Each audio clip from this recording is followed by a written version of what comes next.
Hey, what's up, everybody? It's Thursday and time for Take 5, so let's jump right in. We've been discussing this week the sermon that I preached Sunday where we talked about Noah and the ark and the flood, but most importantly, and where we spent the most of our time Sunday, we talked about Noah and the altar. And that was actually the title of the sermon. And this week we've discussed Noah's actions, how he took the time to build something in his life that honored God, and how God blessed Noah and his family and the entire world because of that. And then conversely, we talked about Nimrod and how Nimrod attempted to build something in his life that only honored himself. And then we talked about the consequences for those actions as well. And then we asked ourselves the question, what are we building? And I hope you took the time to answer that for yourself. What are we building? Are we building lives that honor God, or are we only building our lives to honor ourselves? And then yesterday we talked about the first point, the first thing we have to do to ensure that we are building a life that honors God, and that thing was check the blueprint. Every great builder in life, the builders that build the most beautiful, strongest buildings in the world, use blueprints to build their structures. Just like Noah did when he built the ark. God gave Noah a specific set of instructions on how to build the ark. Build it out of cypress wood, build it 450 feet long and 75 feet wide and 45 feet tall, and the list goes on. And Noah built it exactly how God told him to build it.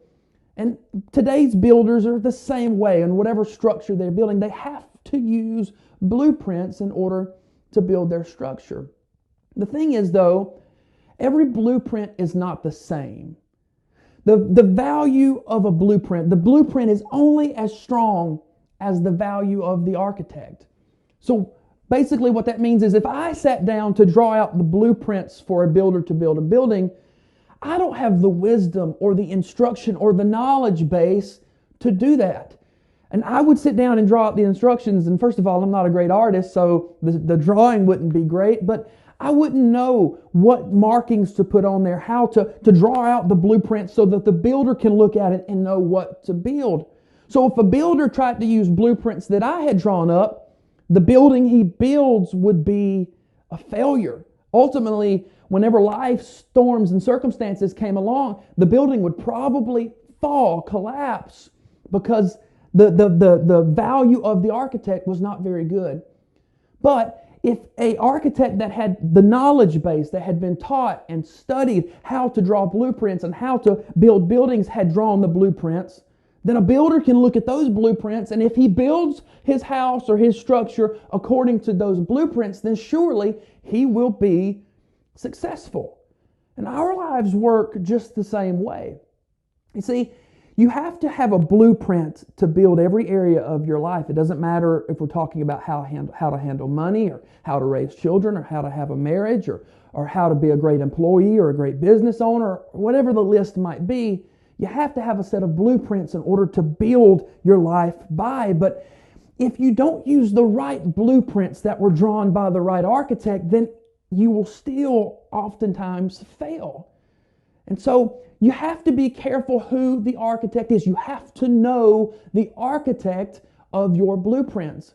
The problem in today's world is everybody has an opinion on how you should live your life.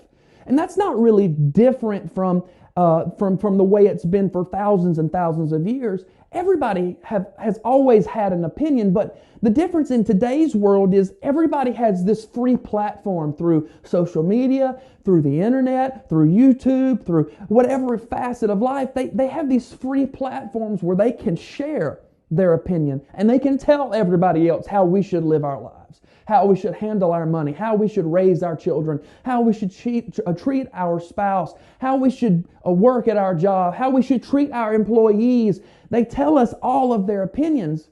And I'm telling you today that if you build your life based on the opinions of man, you will not always find success. However, we have an architect that is perfect. He has all of the wisdom in the world. We talked about this in our first installment in our Back to Basics series. We talked about how perfect our God is. And through His Word, through the Scriptures, He has given us the blueprint for how to live our life. And there is no greater architect than the one that you and I have. Now, I'm not telling you today that you can't learn or gain wisdom from men's advice, but I am telling you that every bit of advice that you get from man, you need to filter through the Bible. You need to filter through the wisdom of the greatest architect this world has ever seen. You need to make sure that you are building your life based on the wisdom that God gives and not just the wisdom that this world, that man gives. The Bible actually says in Psalms 32, verse number 8, it says this, "The Lord says, I will guide you along the best pathway for your life.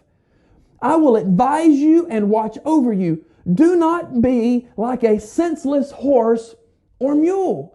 So God Himself writes and tells us, listen, if you'll just listen to my instruction, I will guide you along the best pathway for your life. I'll show you how to handle your money in a way that can honor me. I'll show you how to raise your children in a way that can honor me. I'll show you how to be a godly spouse. I'll show you how to be a godly employee. I'll show you how to be a godly employer, or whatever other area of your life. God says, I'll show you how to do that in the best way for you.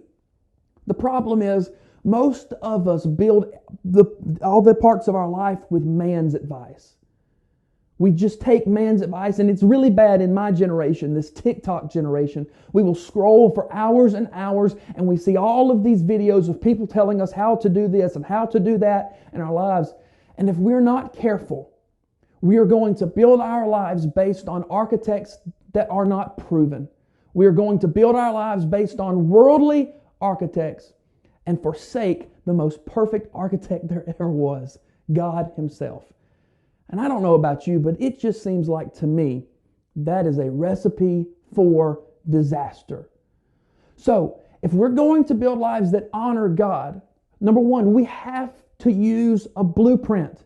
We have to build our lives based on a blueprint. And number two, we have to know the architect. Please, please, please, don't be, like God said, a stubborn and senseless horse or mule. Be willing to learn. We don't know it all. The Bible does say all of a man's ways are right in his own eyes, but that doesn't mean that they're right in God's eyes. Okay? So let's not be a stubborn, senseless horse or mule like God called us. Let's be willing to check the blueprint, and not just any blueprint, but check the blueprint that the greatest, most perfect, most wise architect ever gave us, God Himself. And if we'll build our lives on that, we can find success in this life, and we can build lives that honor God in every area of our lives. Hey, don't forget your homework today, Genesis chapter 9. Read that right there. And I'll see you right here tomorrow at Take 5.